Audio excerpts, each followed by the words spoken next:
morning, viewers. Welcome back to the session. I'm Dr. C. Raghavendra, Associate Professor, Institute of Aeronautical Engineering College, Hyderabad. Today we'll discuss about network models. Okay, so network models is a very important topic in computer networks. So the basic things so many things we are going to learn here in this particular session. So especially today we are going to discuss about TCP IP in network models. We are going to discuss about the TCP IP in particular. So here a lot of things that were what are the different layers in TCP IP. Okay, what are the protocols in each and every layer. Okay, what are the purpose of those protocols, why we are using those protocols in that particular layer. So all these things we are going to discuss here, and by the end the student can able to understand clearly what is the main purpose of TCP IP, what are the various protocols and port numbers. Okay, all these things I can clearly understand. Let's start. Network models broadly have two types. That's one is TCP IP and another one is ISO OSI. Okay, so TCP IP stands for Transmission Control Protocol, Internet Protocol. Transmission Control Protocol, Internet Protocol. And ISO OSI. ISO is generally everybody knows that International Standard Organization, and OSI is Open System Interconnection. Okay, so we will discuss today TCP IP, right? And this is a TCP IP protocol shoot. So here, if you observe this figure, so whereas here there are four layers, so there's a 1, 2, 3, and 4, right? So here, each and every layer have a unique set of protocols or exist, and the majorly what are the important protocols generally using in this particular layer, that is it's going to be displayed in this figure. So the layer one, and one thing you need to remember, it's a bottom up approach. That means so bottom layer we can start the first layer, and then next will be the second, third, and fourth, like this. And whereas here, so the first layer we can call it as a link layer. The first layer we can call it as link layer, or in some other textbooks or some other in the web. Okay, so we'll find different names like network access layer, or some other, like say that physical and data link layer. Okay, anything you can say that everything is correct. So generally we pronounce it's a link layer. It's the first layer in the TCP IP protocol sheet, and the second important layer is network layer, and third is transport layer, and fourth one is application layer. Right, now we will see what are the different protocols we will use in each and every layer. Okay, in the first layer is called link layer. So in the link layer, it consists of ARPANET, SATNET, packet radio, and LAN. Okay, these things we are going to use in this particular link layer. Okay, so we cannot say that this is protocols exactly here in the link layer. So why we are not applying any protocols in this layer, I will discuss with you. So in the next second layer called network layer, so which has a ICMP, IGMP. These are all protocols. From second layer onwards, all are protocols. ICMP, IGMP, okay, IP, ARP, or ARP, right? And next, third is a transport layer. So whereas here it's a TCP, UDP. There are two things only, TCP and UDP protocol. And in the application layer, it is one is Telnet, FTP, SMTP, and DNS. Okay, so these are the protocols we are using in this TCP IP protocol shoot. Okay, so we will discuss each and every protocol and everything in TCP IP in this session. The first one is called link layer. So in the link layer here, the TCP IP doesn't define any specific protocol, the protocol defined by the corresponding software, right? So here what happened means, in the link layer, so it is a combination of physical layer and data link layer. See, generally this is a bottom layer. Okay, in the bottom layer, everything what it is there means so we are discussing about mainly communication in the across the world, maybe some devices using the communication devices. So when we are going to use the communication devices or cables, all the things, so here protocols are not come in this particular layer exactly. So that's why here how the communication is going to be established in the network, that is a important role in this link layer. So how we are going to be connected the devices or systems. Okay, so that is a reason. So here we can identify so some ARPANET. Okay, so in the last class, earlier classes, we already discussed about the ARPANET. What is ARPANET? Anyhow, once again we will see very briefly. And so again, what is SATnet, packet radio, LAN? So all these things are just for the sake of how we are going to communicating or connecting the systems from one particular place to another particular place. How we are going to establish a network. So that is completely based related to this particular link layer. We'll see each and every one. So first one is the ARPANET. So we already know that ARPANET stands for Advanced Research Project Agency Network. Okay, so it's not a software; it's a network, right? And a world first packet switching software and core software came to compose the global internet, isn't it? So first this is started for initially, so they are going to, it's a government project, this is actually. So they are going to communicate with all the government bodies, so through the um, network. Okay, so I mean they are just going to establish a network, and they are going to transmit the messages or files, whatever important. So those things are going to be done, and this is the first switching software. So what is switching? Okay, so these things we have another important and interesting topic. So in the later classes we will discuss about this switching concept. We just keep it in mind. What is here? This is a first packet switching software, right? And this is a core software come to compose the global internet. And Department of Defense introduced this system, so it is called D-ARPANET, isn't it? D stands for Defense, right? And ARPANET is nothing but Advanced Research Project Agency Network, right? And the next one is SATnet. So in this particular TCP/IP, the link layer discuss about what are the various ways to connect the systems across the world, isn't it? Across the world or across the region, whatever. Okay. So how they are going to connect. So those things we are going to be highlighted here in this particular link layer. Okay. So in this one is ARPANET, that is just now we have discussed, and the next one is the SATnet. Okay. SATnet, also known as Atlantic Packet Satellite Network, and was early satellite network, we can call it as, and that formed as an initial segment of the internet, right? We can say that SATnet is nothing but a satellite network, and actually we can call it as Atlantic Packet Satellite Network. And it was implemented by BBN Technologies under the direction of the Advanced Research Project Agency. Again, see this again upon it came here. Okay, this is a similar one. Okay, Advanced Research Project Agency. Under this guidelines, this BBN Technologies has introduced this SATnet concept, and this had an origin in Larry Roberts in 1970 proposal for a link between the ARPANET and the National Physical Laboratory Network. I mean, exactly where in the year of 1970, the Larry Roberts are going to start at this one. Where exactly started means in the National Physical Laboratory Network. They itself started this one, and successfully it has succeeded this project and implemented. And the next one is packet radio.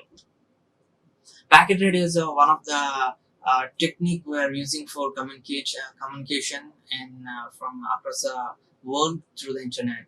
And this packet radio is a digital radio communication. So it is a communication mode used to send packets of data. Okay. So what is packets? What is data? So we know data. Data is nothing but whatever the we are going to write, or whatever the thing we are planning to send something. Maybe a data, maybe a image data, or a text data, audio data, video data, anything it may be. It's going to be converted, and those things will be the packets. What is packet here? Means a packet is nothing but a set of bits. Okay, See, assume that normally generally bits are going to be like 100, isn't it? So whatever the data we are sending, that means so initially we are much aware of English, no? So we are going to type in English some letter or something else, and we are just going to transmit the letter to the some X person, okay? And how it is going to be transmitted means, so whatever we have written, that the system cannot understand. Why? Because this system is not know what is English or Telugu, Hindi. It doesn't know anything, isn't it? They know only binary language. What is binary language means? It comes only 0 and 1.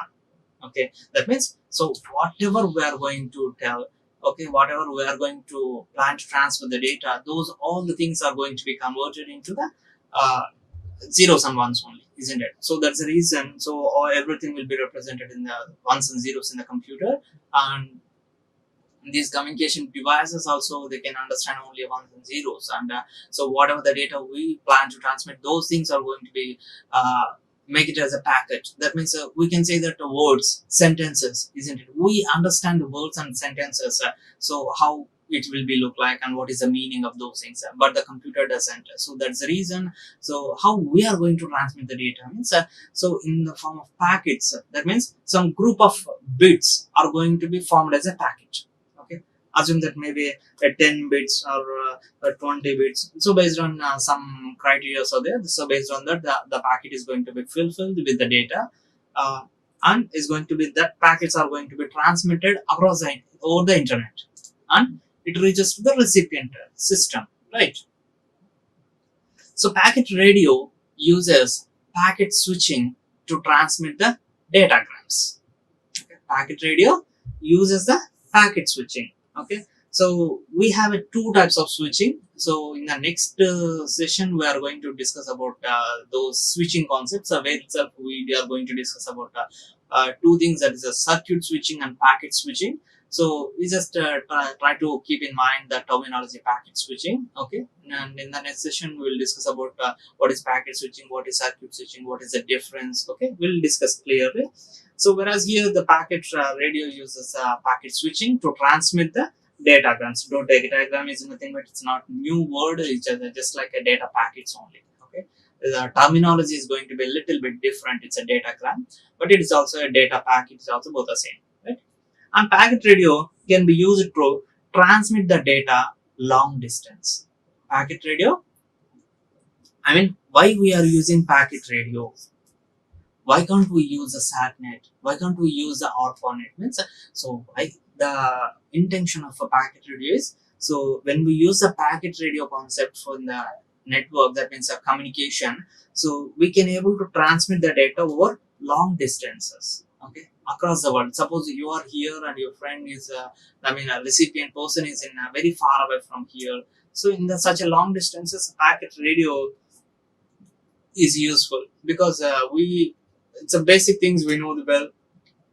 So the radio signals strength and radio signals, how far it is going to be, how fast it is going to be transmitted in the air. That's the basic things we already know, that, isn't it? So the next immediate layer called second layer, network layer, right? In the network layer, we have some set of protocols are there. So what are the protocols we have seen in the picture? So the first one is called ICMP. ICMP stands for Internet Control Message Protocol.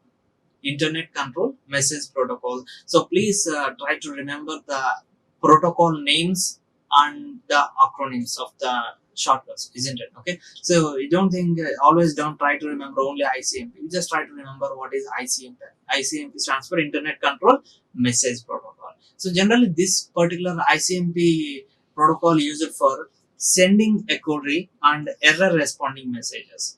That means, so if an user, so I already told you that what is user, who is user? User is nothing but whoever operating in a system, we can call it as an user. Okay. So if any user sending some sort of queries or error reporting messages, that means they are performing some operations in the system, and if they are not able to perform the operation successfully due to some sort of errors, okay, and those errors are going to be sent it to the servers. Okay, so for these error messages are going to be transmitted from source system to the server.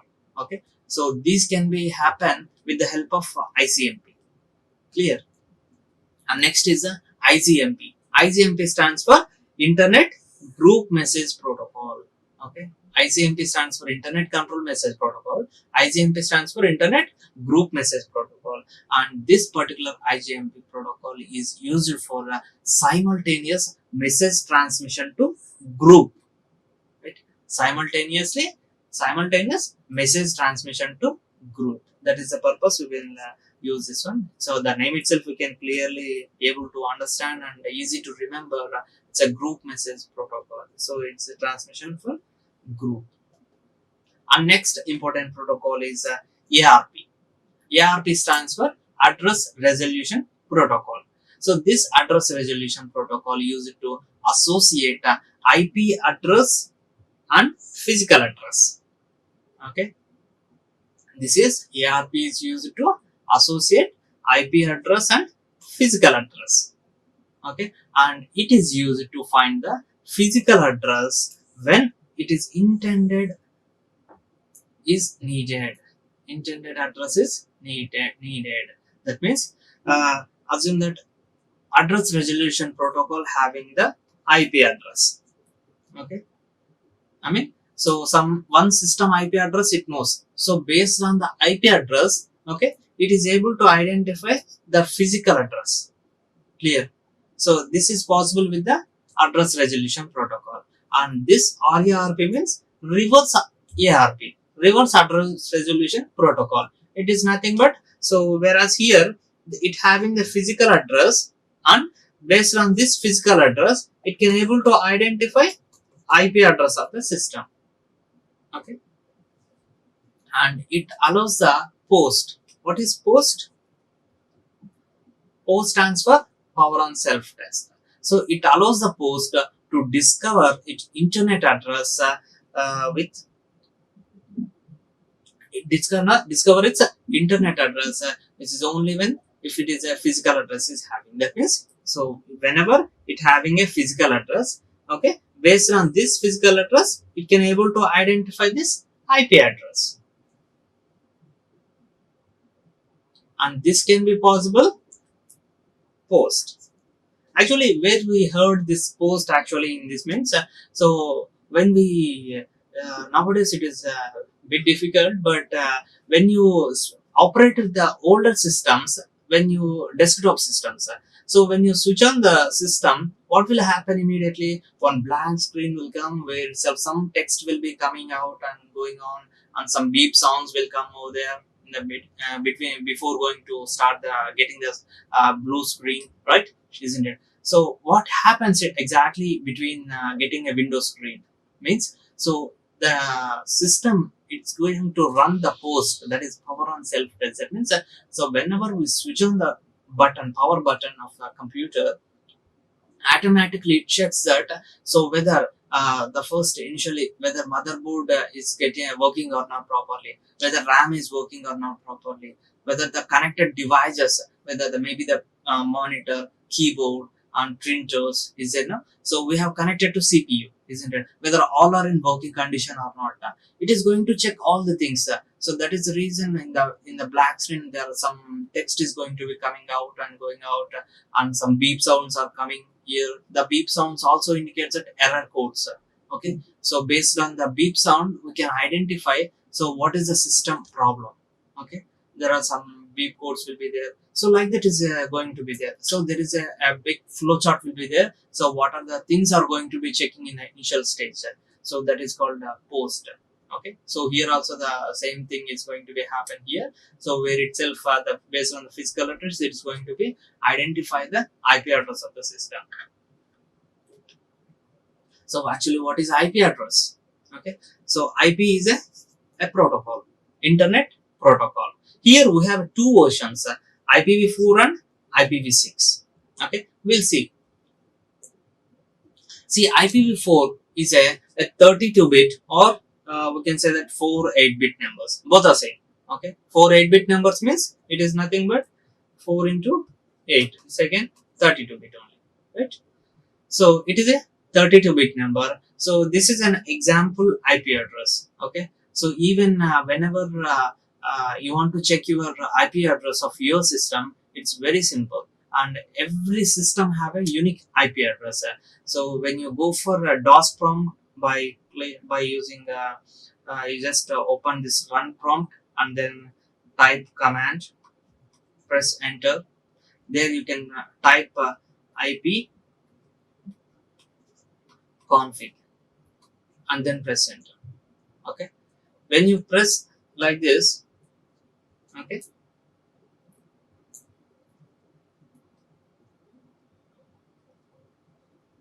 okay, IP config. When you type this IP config in a command prompt, so you will get your system IP address, right? And this is one example of IP address. It's 18.26.0.1. So where the first digit, okay, the first octant, you can say that the first one indicates that network address. In the IP address, the first part indicates a network address and the next is a host address, right? And IPv4 is a 32 bit and IPv6 is a 128 bit length. Remember, it's not again after 32 generally how we are going to think as a computer science students. So 32 8, okay, 0 2 4 8 32 64. Again they simply they plan that okay, IPv4 is 32 bit and IPv6 is a 64 bit. Okay, that is wrong. And IPv6 is a 128 bit address length, right? And it is unique to server, printer, computer, which are able to enable the internet. Which are able to enable the internet. What it means?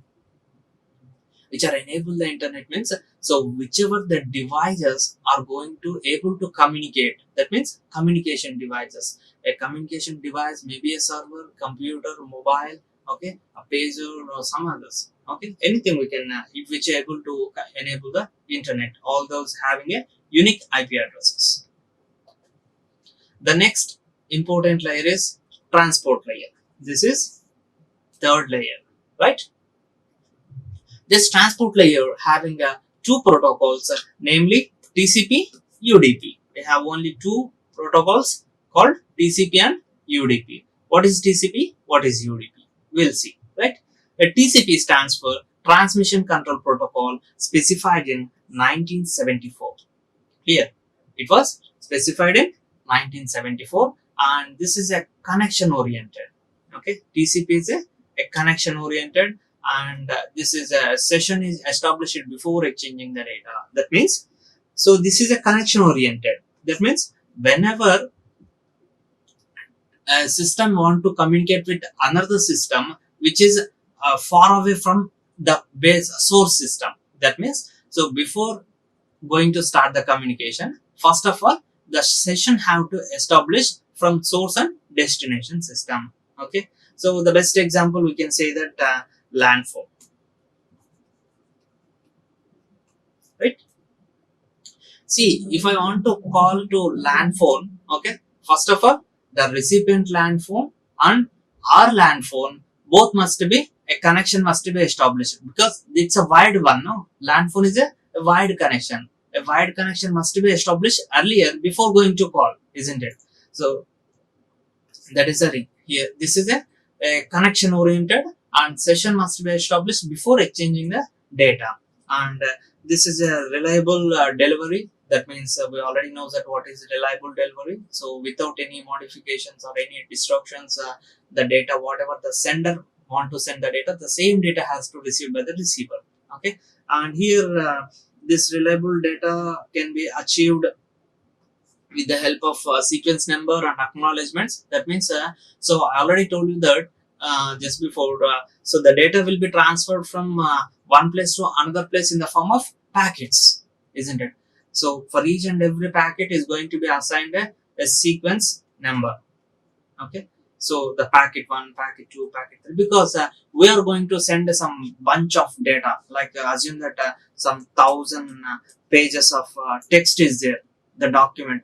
We cannot able to store 1,000 pages of document in one particular packet, isn't it? A packet can able to store a small piece of data, small piece of bits only can able to handle. So when we are going to send 1,000 pages of data, we require a huge amount of packets are required. So for each and every packet, we are going to assign a sequence number. First packet one sequence number, second packet second sequence number, like this we are going to be sent. So after receiver receive those packets, they are going to send an acknowledgement for each and every packet. Okay, now I received packet 1, I received packet 2. If packet 3 is not received and packet 4 received, is going to send an acknowledgement that so I received packet 4. So packet 3 is nothing but it's not received. Easy to identify where exactly which packet is not received, right? Here, information will be divided into small units called segments. Okay, here in this particular transport layer, earlier what I said, so data will be in the form of bits. Bits is nothing but ones and zeros. Again, I said that packets. Packets is nothing but some group of bits. But in this particular transport layer, this data can be represented in the form of segments, not like bits or packets. Okay, that means a group of packets, we can call it as a one segment. Okay, some group of bits are call it as packet, and group of packets we can make it as a one segment, right? And this is very important, and everybody have to please remember the port numbers. Okay, TCP port numbers and that particular port number what it is going to describe, that is very important. So the port number 20 describes a FTP data channel. FTP stands for file transmission protocol. Okay, we will discuss the what is FTP, what is the purpose of FTP in the next slide. Okay, FTP data channel, and 21 for FTP control channel. So remember, 20 is for data and 21 is for FTP control channel, and 23 port number 23 for telnet, terminal network. Okay, and 25 for email, and 80 for HTTP. HTTP stands for Hypertext Transfer Protocol. Okay, we will discuss all these. Telnet is already discussed now, so we will email already. Everybody knows that what is email, isn't it? And HTTP is there. So in the fourth next layer, application layer, we can see this. What is HTTP, and what is the purpose, right? And please remember this port numbers: 20 for FTP data channel, and 21 for FTP control, and 23 for telnet, 25 for email, and 80 for HTTP. Right? Now we will see UDP. So TCP is over just now in the transport layer. Now we will discuss the UDP. UDP stands for User Datagram Protocol. UDP stands for User Datagram Protocol, which is specified in the year of 1980. Right? And it provides a connectionless service. And TCP is connection oriented service, and UDP is connectionless service. Okay, and do not support sequence or flow control, isn't it? So here in the TCP, what I said, so there is a sequence number acknowledgement is there. So based on the sequence number, it is going to be transmitted, and the recipient side also they are getting based on the sequence number, they are going to identify which is not received exactly, isn't it? But whereas in this particular UDP, so it does not support sequence number and flow control. That means so it is going to identify their own path and it reaches to the destination, and whether it reaches exactly or not, that is a secondary, but it is not going to flow in the same way. Okay, see, always, for example, the best example for TCP and UDP for just for the sake of remembrance. So, for example, you are a student of one particular institute, and you are coming from your place to college through the college transportation. Okay, that is bus, college bus. So then there is a standard route. Every day the bus is coming in from the same route. It's coming to the coming and reaches to the college. And again, while leaving the college, again it moves to the same route only. That is called TCP. Okay, and UDP is nothing but a user datagram protocol. Here it's a connectionless, and it doesn't follow the sequence and flow control, right? So what happened here? So it's nothing but your own transportation. So assume that you have a bike or car is there, and no need to follow the same route every day. Maybe due to some traffic, or if road is not good, okay, what you can do, so you can prefer some other ways, okay, like this. So there is no mandatory for the data or the packets are going to be moved from in the same direction. So it can choose their own direction, and ultimately the destination is same, clear, and used in client server application, okay. And this UDP used in client server applications we are used. And it is going to, UDP is also used for transmitting the speech or video, okay. That means not only the text, even if they want to transmit the speech or video also, we can able to transmit with the help of UDP protocol. The next important is SCTP protocol. SCTP means Stream Control Transmission Protocol. Stream Control Transmission Protocol. It is a transport layer protocol that combines the good features of TCP and UDP. Please, it's very important.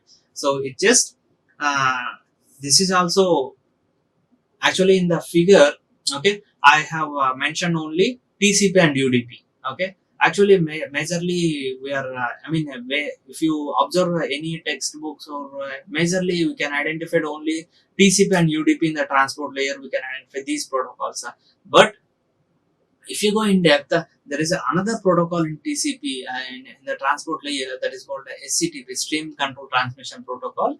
So this protocol is a combination of good features of both TCP and UDP.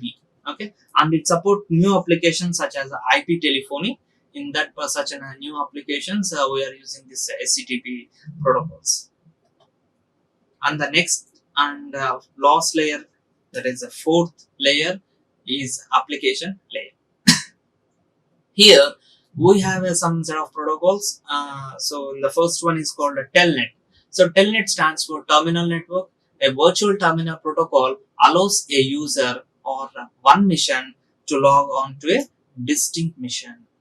Here telnet means telnet. So that's why I highlighted here like this. Okay, it's a terminal network, and this is a virtual terminal protocol which allows the user.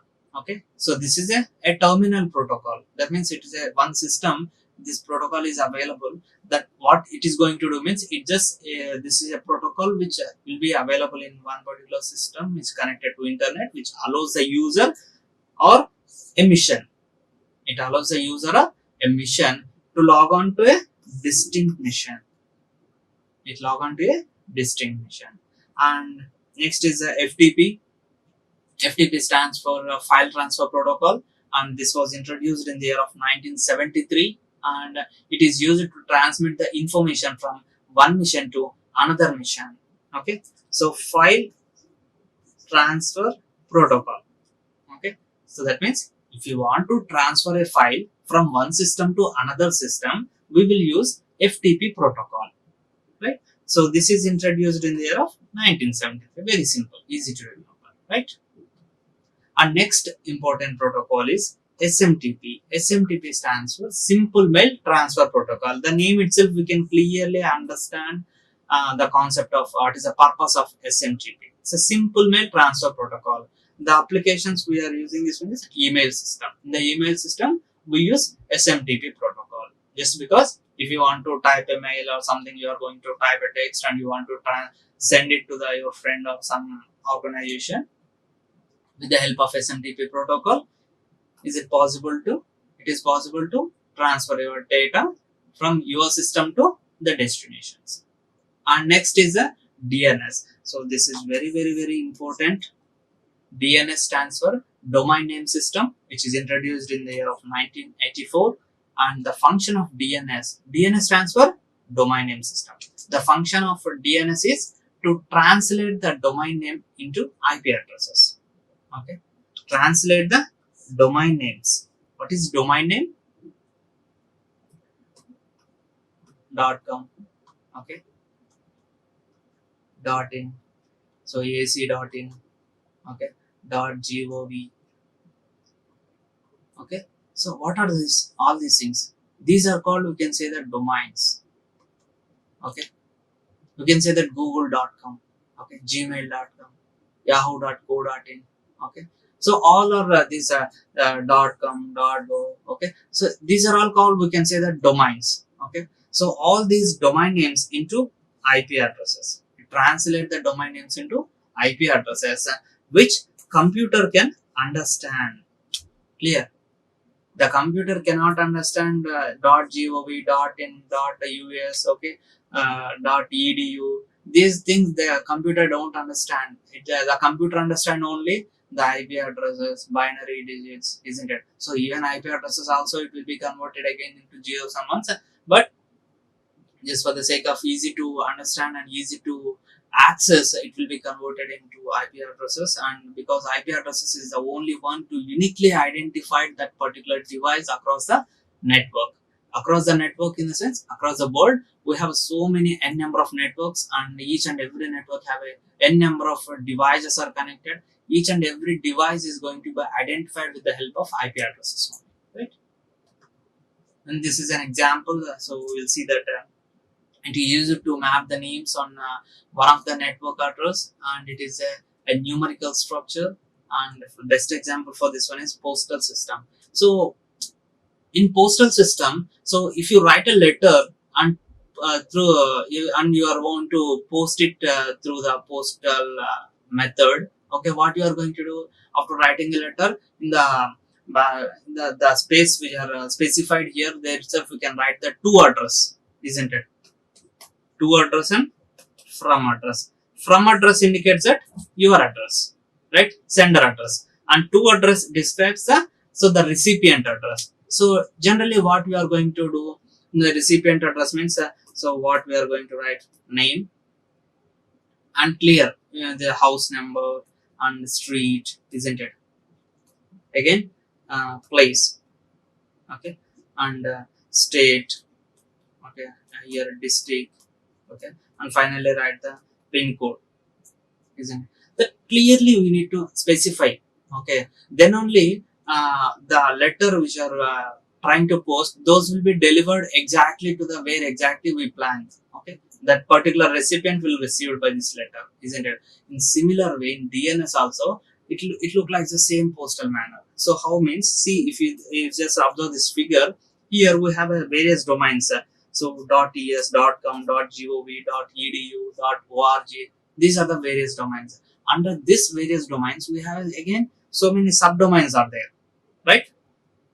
Here, MTG house in the .com, okay, some different subdomains are there, okay. For example, if I want to just Maria is there, okay. So if Maria want to send a request to the government body, okay, then how the address look like? So Maria dot cs dot colorado dot edu. Now this is a Maria address. Okay. Now this Maria is going to send a letter to the dot gov. Okay.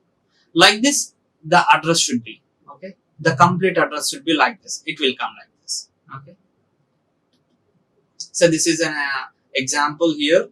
So the first foremost, we can say that root, generally it should look like a tree model. So where we have a lot of domains like .net, .edu, .com, okay, .gov. These are all the top level domains, we can say that. Okay. So again in this .com, we have one subdomain is there, that we can call it as second level domains. Okay. Again we have a subdomains for the second level domains. So cluster.example.com. That means cluster is here.